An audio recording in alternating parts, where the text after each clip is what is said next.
Did you see John Cena walk out naked on primetime television, live in a broadcast for the 96th Academy Awards?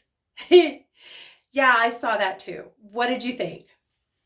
I thought a couple things. I thought, one, John Cena, you just made a definite mark on the Academy Awards. Was that a high point or a low point for you? I think it was a low point.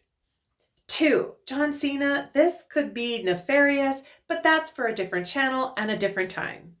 Three, I think he was there presenting for costume design and he walks out wearing nothing. I think this is a wink towards the possibility of the local IATSE Teamsters looming with their strike coming up to July 31st.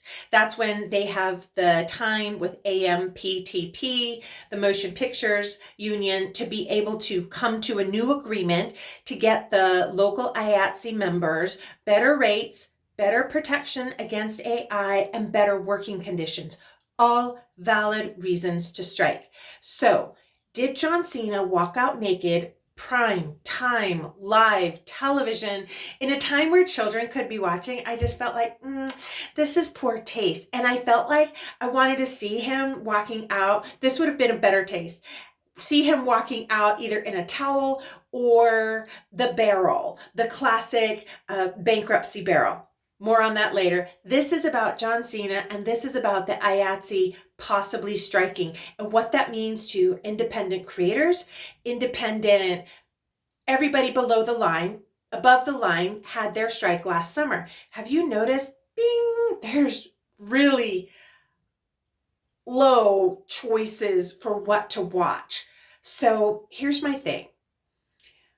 I feel like the Teamsters, the local IATSE, the IATSE, the IATSE, they have full rights, wherewithal, and good reason to strike for protections against AI, for wages, for working conditions. When you work on set, a television show or a film, really expect 6 12-hour days minimum.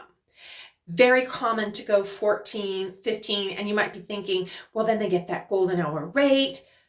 Yeah, the money's good, but the working condition is hard, and you do it once or twice, you're tired. But when you're in your second week, pushing golden hour overtime again, it's really hard on the body, the mind, the job. So here's the thing. The local 829, yes, costume designers, as you saw by John Cena wearing no costume, this could be a hint that they are going to strike.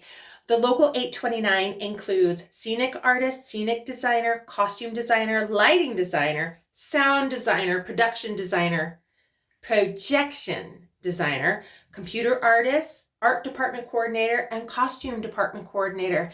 That's a huge chunk of the below the line. And I think there's many more that come under that local 829. And remember, they're not the only ones. There's also the lighting department, sound department, the visual effects artists. I know that they've been trying to unionize for a while, as well as the production assistants. I think that's local 111. With all of these, I didn't come on to just be a downer. I came on to spur your thinking cap. With the possibility of all of these just creative artisans who are so highly skilled, so valuable, they contribute so much. Here's how to tell. If you ever watch a really low budget, the wardrobe could even be their own, the actor's own clothing. The hair and the makeup isn't quite there. And then the way the scene is set up. Sometimes when you look at a set and it looks like, think about Mrs. Doubtfire and how that house, it just really looked and felt like a home, like an average family home. That's the production designer. That's the scenic and art designers putting pictures on the wall, a plant over here, choosing books for the shelf, videos for the shelf. They do so much to prepare the atmosphere for the actor to come forward and perform and give a performance that moves us when we watch it. I love watching a great film. There's so much power in the storytelling. And I'm telling this long story to bring us back around to, hey, content creator, storyteller, writer, actor, director, sound designer, everybody who's below the line, when would now be a great time to really reach out and network? Nobody likes to network. And as artists, I think we're all pretty introverted and shy to begin with. But here's what I'm thinking. NAB is coming up. Are you going? I go every year. Well, not in the lockdown years. And I would say I'm probably like coming up on I'm well over 10.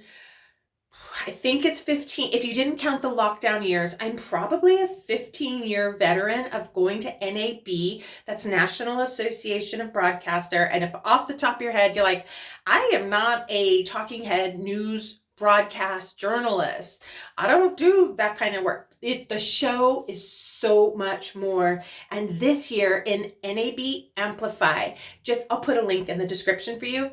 They are having a creators create space, and this is going to be the time and I feel for both sides. I really do.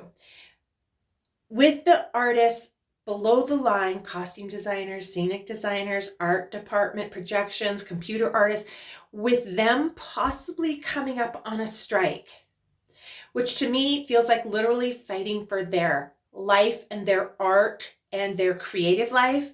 And you have this beautiful NAB Amplify Create Space, link in the description, coming up. When would now be a great time to really check in on one another? You know this challenge is coming up, that the possibility of a strike. And frankly, from the production friends that I have and contacts, nobody is back to full-time work. There's a lot of piecemeal work happening. 2 days here, 3 days there. If you're lucky, a full 5-day week. That's not enough to live on. Wait, I have so been tinkering around this entire 2024 year saying something's got to give. I love studio movies. The studio model is not sustainable. What can we do to shift laterally, go up a level? Maybe we step back and go down a level. What can we do to co-op our productions if there's a better word than co-op, please tell me. What can we do as creators to co-op our talents and resources to get our stories told so that they're ready to be distributed and go to the market, and you can, one, as a creator, have the satisfaction of having an audience enjoy your work. Two, as the person who consumes the content and wants something great to watch, have something fresh, a new story, something beautiful. This is a lot. And John Cena, thanks for the nudity, because you sparked this conversation up a level that it's a wink to the IATSE just might strike. Creative people, what can we do to co-op our time, talents, and resources together to be able to get a story made? That was the whole point of coming on. Thank you for watching. I'd love to hear from you. If you like, go ahead and subscribe, ding the bell so you know notifications when they come up. I've got some more coming out this week. I'm excited to share with you. Thank you so much for watching. I'll see you in the next one.